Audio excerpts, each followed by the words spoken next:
Gold, trusted gold buyers. మీరు తాకట్టు పెట్టిన బంగారాన్ని విడిపించి ఈ రోజు ఉన్న మార్కెట్ ధరకు కొనబడును.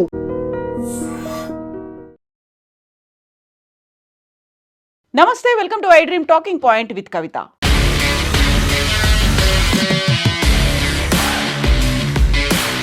Operation epic fury America Iran మీద దాడి చేసిన దానికి గుర్తుగా పెట్టుకున్న పేరు. రోరింగ్ లయన్ ఇజ్రాయెల్ అదే యుద్ధానికి పెట్టినటువంటి పేరు. అమెరికా, ఇజ్రాయెల్ సంయుక్తంగా చేపట్టినటువంటి ఈ ఆపరేషన్ అంతర్జాతీయ చరిత్రలోనే అతిపెద్ద సైనిక చర్యగా నిలిచింది. ఈ operation Iran supreme leader Ali Khamenei మరణంతో పాటుగా ఆ దేశ సైనిక వ్యవస్థను అస్తవ్యస్తం చేసింది. Iran supreme leader Ayatollah Ali ఖమేనీని లక్ష్యంగా చేసుకొని ఫిబ్రవరి 28, 2026 నిర్వహించినటువంటి అత్యంత రహస్య భారీ సైనిక దాడికి పెట్టిన పేరు operation epic fury roaring lion. Day టైంలో జరిగినటువంటి దాడి ఇది. ఎవరు నిర్వహించారు? అమెరికా నాయకత్వంలోని మిత్ర దళాలు, ముఖ్యంగా ఇజ్రాయెల్ సహకారంతో ఈ ఆపరేషన్ను చేపట్టింది. ఇరాన్ రాజధాని టెహ్రాన్లోని అత్యంత కట్టుదిట్టమైనటువంటి భద్రత ఉండేటువంటి సుప్రీం లీడర్ నివాసం, కమాండ్ సెంటర్లపై ఈ దాడులు జరిగాయి. ఎందుకోసం జరిగాయి, ఎందుకని అనేటువంటి వార్తలు ఇప్పుడు విపరీతంగా వినిపిస్తున్నాయి. ఇరాన్ శరవేగంగా అభివృద్ధి చేస్తున్నటువంటి అణు కార్యక్రమాలను పూర్తిగా అడ్డుకోవాలి అనే లక్ష్యంతో ఒకవైపు అమెరికా, మరోవైపు ఇజ్రాయెల్ కలిసి సంయుక్తంగా చేపట్టినటువంటి ఆపరేషన్ ఇది. మధ్యప్రాచ్యంలో ఇరాన్ మద్దతు ఉన్న గ్రూపుల ప్రభావాన్ని తగ్గించడంతో పాటుగా ఇరాన్ పాలనలో సమూలమైనటువంటి మార్పులు తీసుకురావాలి అనేటువంటి లక్ష్యంతో జరిగినటువంటి ఆపరేషన్ ఇది. ఆపరేషన్ ఎపిక్ ఫ్యూరీలో వాడినటువంటి ఆయుధాల గురించి కూడా ప్రపంచవ్యాప్తంగా చర్చ జరుగుతోంది. అమెరికా సెంట్రల్ కమాండ్, సెంట్కామ్గా పిలుస్తూ ఉంటారు. సెంట్కామ్ వివరించినటువంటి వివరాల ప్రకారం ఈ ఆపరేషన్ ద్వారా ఇరాన్లోని దాదాపు 2000కు పైగా లక్ష్యాలను ధ్వంసం చేశారు. వాటిలో అత్యంత ప్రధానమైనవి అలీ ఖమేనీ కాంపౌండ్. దీంతో పాటుగా అక్కడున్నటువంటి అణు కర్మాగారాల మీద కూడా అటాక్ జరిగింది. ఇరాన్ సుప్రీం లీడర్ నివాసంపై నేరుగా దాడులు జరిగాయి. ఇరాన్ సుప్రీం లీడర్ ఖమేనీతో పాటుగా ఆయన కూతురు, అల్లుడు, ఫ్యామిలీ మెంబర్స్, అక్కడున్నటువంటి కీలకమైనటువంటి నేతలందరూ మరణించారు. ఐఆర్జీసీ ప్రధాన కార్యాలయంలో గత 47 ఏళ్లలో సుమారు 1000 మంది అమెరికన్ల మరణానికి కారణమైనటువంటి ఇస్లామిక్ రివల్యూషనరీ గార్డ్ కార్ ఐఆర్జీసీగా పేర్కొంటారు. ఇది పర్టికులర్గా అమెరికన్ సైనికుల మీదే అటాక్ చేసింది. దీనికి పూర్తిగా ఇరాన్ ప్రభుత్వం మద్దతు ఉంది. ఆ నెట్వర్క్ని కంప్లీట్గా దెబ్బతీశారు. ఇప్పుడు ఐఆర్జీసీకి తల దాచుకోవడానికి ప్రధాన కార్యాలయం కూడా లేదు అనేది సెంట్కామ్ స్పష్టం చేసింది. ఇందులో వాడినటువంటి ఆయుధాలేంటి? ఈ దాడుల్లో అమెరికా తన అమ్ముల పొదిలో ఉన్నటువంటి అత్యంత శక్తివంతమైనటువంటి ఆయుధాలని మోహరించింది. గగనతల ఆయుధాలని వాడింది, డ్రోన్లని, నిఘా వ్యవస్థలను కూడా వాడింది. B-2 stealth బాంబర్లు, F-35 stealth ఫైటర్లు, F-22, F-18, F-16 వంటి ఫైటర్ జెట్లని వాడింది. ఇందులో F-16లను మేము కూల్చేశాము అనే మాటని ఇరాన్ ప్రభుత్వం కూడా వెల్లడిస్తోంది. దీంతో పాటుగా డ్రోన్లు, నిఘా వ్యవస్థ కోసం లూకస్ డ్రోన్లు, MQ-9 రీపర్స్, RC-135 నిఘా విమానాలను, అవాక్స్ను అమెరికా ప్రభుత్వం సంయుక్తంగా ఇజ్రాయెల్తో కలిసి వాడింది. దీంతో పాటుగా క్షిపణులను కూడా ఉపయోగించింది. పేట్రియాట్ అండ్ థాడ్ యాంటీ బాలిస్టిక్ మిసైల్ సిస్టమ్స్, హిమన్ రాకెట్ వ్యవస్థలు కూడా ఇందులో ఉన్నాయి. దీంతో పాటుగా గగనతలంతోనే కాకుండా నౌకాదళంతో కూడా యుద్ధాన్ని మోహరించింది. ఆపరేషన్ ఎపిక్ ఫ్యూరీని నిర్వహించారు. అణుశక్తి విమాన వాహక నౌకలు, గైడెడ్ మిసైల్ డెస్ట్రాయర్లు ఇందులో ఉన్నాయి. ఓవరాల్గా అయితే అటు గగనతలంతో పాటుగా డ్రోన్లు, మిసైలు, ఫైటర్ జెట్లు, నావికాదళం ఇవన్నీ కలిసి ఈ సంయుక్త ఆపరేషన్ను నిర్వహించాయి. ఈ దాడుల ఫలితంగా ప్రపంచవ్యాప్తంగా భిన్నమైనటువంటి స్పందనలు వస్తున్నాయి. రష్యా, చైనాలు అయితే దీన్ని ఖండించాయి కూడా. ఇరాన్ సుప్రీం లీడర్ మరణించడంతో ఆయన కుటుంబ మూలాలున్నటువంటి భారతదేశంలోని వివిధ ప్రాంతాల్లో తీవ్రమైనటువంటి విషాదం అనేది కనిపిస్తోంది. అక్కడ ఆందోళనలు కూడా కనిపిస్తున్నాయి. అందులోనూ ఖమేనీతో సంబంధాలు ఉన్నటువంటి ఒక సుదూర రిలేషన్ ఉన్నటువంటి ప్రాంతాలు కూడా భారతదేశంలో ఉన్నాయి. అందులో ప్రధానంగా ఉత్తరప్రదేశ్లో ఉన్నటువంటి ఖింతూర్, ఖమేనీ తాతగారైనటువంటి సయ్యద్ అహ్మద్ ముసావి ఆయన జన్మస్థలం కింతూర్ కావడంతో అక్కడ నిరసనలు, సంతాపం కూడా వ్యక్తమవుతున్నాయి. దీంతో పాటుగా అలీపురాలో ఉన్నటువంటి కర్ణాటక 1986లో ఖమేనీ ఆ ప్రాంతాన్ని సందర్శించారు. అక్కడ మసీదులో ఆయన ప్రార్థనలు కూడా చేశారు. ఆ గ్రామంలో ప్రజలు తమ ఆధ్యాత్మిక గురువుగా ఖమేనీని భావిస్తూ ఉంటారు. అక్కడ ఎక్కువగా షియాలు ఉంటారు కాబట్టి తమ ఆధ్యాత్మిక గురువు చనిపోయినందున 3 రోజుల పాటు సంతాప దినాల్ని కూడా వాళ్ళు పాటిస్తున్నారు. ఈ దాడి వల్ల అమెరికాకు వ్యతిరేకంగా ముస్లిం దేశాల్లో నిరసనలు విపరీతంగా పెరుగుతున్నాయి. 3వ ప్రపంచ యుద్ధం కూడా వచ్చే అవకాశాలు ఉన్నాయి అనేటువంటి ఆందోళన కూడా వ్యక్తమవుతున్నాయి. ఇక ఆపరేషన్ ఎపిక్ ఫ్యూరీ ద్వారా మధ్య ప్రాచ్యం అంటే మిడిల్ ఈస్ట్లో ఇరాన్ ప్రభావాన్ని తగ్గించి అణు కార్యక్రమాలను నిలిపివేయడమే లక్ష్యంగా అమెరికా ఈ చర్యలు తీసుకుందని, దానికి ఇజ్రాయెల్ సహకారమే కాదు, ఇజ్రాయెల్ ప్రోద్బలం కూడా ఉంది అనేటువంటి మాటలు వినిపిస్తున్నాయి.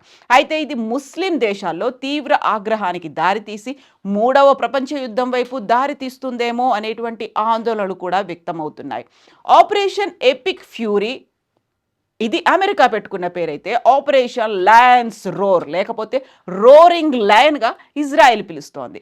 ఫిబ్రవరి 28, 2026న ఇరాన్లో ఉన్నటువంటి కీలకమైనటువంటి నగరాలు, సైనిక స్థావరాలపై జరిగిన దాడులను అమెరికా, ఇజ్రాయెల్ ఈ 2 పేర్లతో అయితే పిలుస్తూ ఉన్నాయి. అందులోనూ ప్రధానంగా ఇప్పటిదాకా చూసినవన్నీ కూడా నైట్ టైం జరిగితే ఈ ఆపరేషన్ ఎపిక్ ఫ్యూరీ అనేది డే టైంలో జరిగింది. అందులోనూ ప్రధానమైనటువంటి నగరాలను కేంద్రంగా చేసుకున్నటువంటి దాడి ఇది. ఈ ఆపరేషన్లో భాగంగా ఇరాన్లో ఉన్నటువంటి 5 అత్యంత కీలకమైనటువంటి ప్రాంతాలను లక్ష్యంగా చేసుకొని అవే టార్గెట్గా దాడుల్ని, డ్రోన్లని, మిసైళ్ళని, ఫైటర్ జెట్లని ఉపయోగించుకున్నారు. దీనికి ప్రధానంగా ఇరాన్ రాజధాని టెహ్రాన్ ఇది. ఇక్కడ సుప్రీం లీడర్ నివాసం ఉంది, కమాండ్ కంట్రోల్ సెంటర్లు కూడా ఉన్నాయి, వాటి మీద అటాక్ జరిగింది. ఇస్ఫహాన్ అనేది అక్కడ ఇరాన్లో ఉన్నటువంటి అణు పరిశోధనా కేంద్రాలకు నిలయం. అక్కడిని కూడా కంప్లీట్గా తమ హ్యాండ్ ఓవర్లోకి తీసుకున్నారు.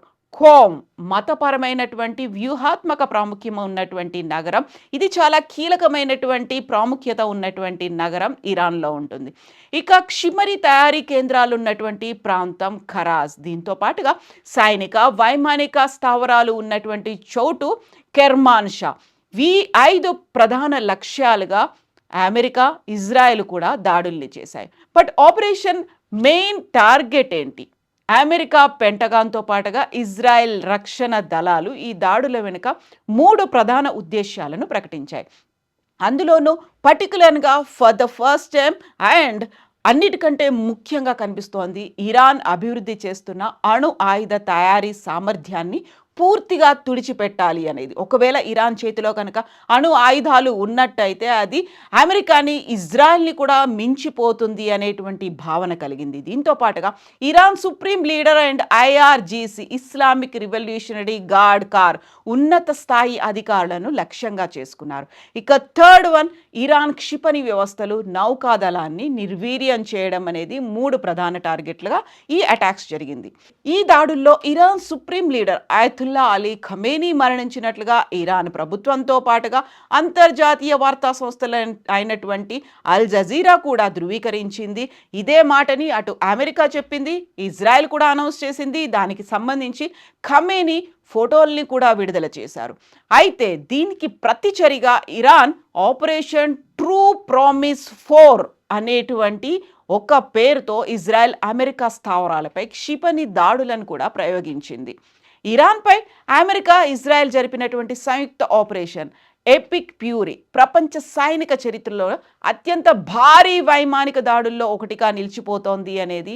ఈ ఆపరేషన్లో అమెరికా తన అమ్ముల పొదిలో ఉన్నటువంటి అత్యున్నత సాంకేతిక ఆయుధాలన్నింటినీ ప్రయోగించింది అనేటువంటి వార్తలు కూడా వినిపిస్తున్నాయి. ఆపరేషన్ ఎపిక్ ఫ్యూరీ ప్రపంచ సైనిక చరిత్రలో ఇది చాలా కీలకమైనటువంటి ఒక మలుపుగా ఉండబోతోంది. ఉపయోగించినటువంటి ఆయుధాలతో పాటుగా ప్రయోగించినటువంటి టెక్నిక్స్ అండ్ దీనికోసం ఉదయాన్నే ఎన్నుకోవడం అనేది శనివారం ఉదయమే ఫిబ్రవరి 28, 2026లో ఈ యుద్ధం అనేది ప్రారంభమైంది. ఇక అమెరికన్ సెంట్రల్ కమాండ్ వెల్లడించినటువంటి వివరాల ప్రకారం ఈ ఆపరేషన్లో ఇప్పటి వరకు ఇరాన్లో ఉన్నటువంటి 2000కు పైగా వ్యూహాత్మక లక్ష్యాలను ధ్వంసం చేశారు. అందులో ఖమేనీ నివాసం ఉంది, ఇంతకుముందు చెప్పుకున్నట్టుగా ఇస్లామిక్ రెవల్యూషనరీ గార్డ్ కోర్ ప్రధాన కార్యాలయాలు ఉన్నాయి, అత్యాధునిక యుద్ధ విమానాలు, క్షిపణి రక్షణ వ్యవస్థలు, నిఘా పరికరాలను ఉపయోగించారు. వీటన్నిటిని కూడా శత్రు ట్యాంకులని ధ్వంసం చేసేటువంటి లేటెస్ట్ ఎక్విప్మెంట్ టెక్నాలజీని కూడా ఉపయోగించారు. ఇరాన్ ఎదురు దాడిని కూడా అంతే తీవ్ర స్థాయిలో చేసింది. ఆ ఎదురు దాడిని అడ్డుకోవడానికి థర్డ్ యాంటీ బాలిస్టిక్ మిసైల్ సిస్టమ్ని, పేట్రియాట్ క్షిపణులను కూడా వాడాడు. దీంతో పాటుగా నౌకాదళంలో అణుశక్తితో పనిచేసే విమాన వాహక నౌకలు, గైడెడ్ మిసైల్ డిస్ట్రాయర్లు, రవాణా కోసం C-17 గ్లోబ్ మాస్టర్ కార్గో విమానాలు, ఆకాశంలోనే ఇంధనం నింపే రీఫ్యూయలింగ్ ఎయిర్ క్రాఫ్ట్లు కూడా ఉన్నాయి. B-2 స్టెల్త్ బాంబర్లు ఈ ఆపరేషన్లో కీలకమైనటువంటి పాత్ర పోషించాయి. రాడార్లకు చిక్కకుండా భారీ బాంబులను చేరవేసే ఈ విమానాలు అమెరికాలోని వైట్మన్ ఎయిర్ ఫోర్స్ బేస్ నుంచి బయలుదేరి దాడుల అనంతరం టెక్సాస్లో ఉన్నటువంటి డైస్ ఎయిర్ బేస్కు చేరుకున్నాయి. సైప్రస్లో ఉన్నటువంటి బ్రిటన్ స్థావరంపై ఇరాన్ దాడి చేయడంతో యూకే ప్రభుత్వం అమెరికాకు మద్దతుగా నిలిచింది. ఇరాన్ సమీపంలో ఉన్న తమ అత్యంత శక్తివంతమైనటువంటి డియాగో గార్సియా సైనిక స్థావరాన్ని వాడుకోవడానికి అమెరికాకు అనుమతి ఇచ్చింది. ఈ బేస్ B-2 స్టెల్త్ బాంబర్ల ల్యాండింగ్, టేక్ ఆఫ్ కాను అయినటువంటి రన్వేలను కలిగి ఉండడంతో అమెరికాకు అది అదనపు బలంగా మారింది. గత 47 ఏళ్లలో దాదాపు 1000 మంది అమెరికన్ల మరణానికి కారణమైనటువంటి IRGCని ఈ దాడులతో నిర్వీర్యం చేశామని అమెరికన్ సెంట్రల్ కమాండ్ ప్రకటించింది. ప్రస్తుతం IRGCకి కనీసం ఒక ప్రధాన కార్యాలయం కూడా మిగల్లేదు అనేటువంటి ఒక మాటని ఎక్స్ వేదికగా వాళ్ళు అనౌన్స్ చేశారు. అత్యాధునిక ఆయుధాలతో అమెరికా జరిపినటువంటి ఈ మెరుపు దాడులు ఇరాన్ సైనిక సామర్థ్యాన్ని దెబ్బతీయడమే కాదు, మిడిల్ ఈస్ట్లో అగ్రరాజ్యం పట్టును మరోసారి నిరూపించాయి. బట్ ఇప్పటికీ కూడా ఖమేనీనే తమ హీరోగా భావిస్తున్నటువంటి కొంతమంది ఇప్పటికీ ఇరాన్ పై చేయి సాధించేలా పోరాటాలు చేస్తాము అనేటువంటి మాటను చెప్తుంటే, ఖమేనీ అంతమైన తర్వాత తమకి స్వాతంత్రం వచ్చినట్టుగా చాలామంది సంబరాలు చేసుకుంటున్నటువంటి దృశ్యాలు కూడా ఇరాన్లో కనిపిస్తున్నాయి. వీధుల్లో డాన్సులు చేసుకుంటూ వెళ్తున్నటువంటి వీడియోస్ ఇప్పుడు సోషల్ మీడియాలో వైరల్గా సర్క్యులేట్ అవుతున్నాయి. ఓవరాల్గా అటు ఆపరేషన్ ఎపిక్ ఫ్యూరీ కావచ్చు, రోరింగ్ లయన్ కావచ్చు, ఇరాన్ ఒక సుప్రీం చీఫ్ని మట్టు పెట్టాయి.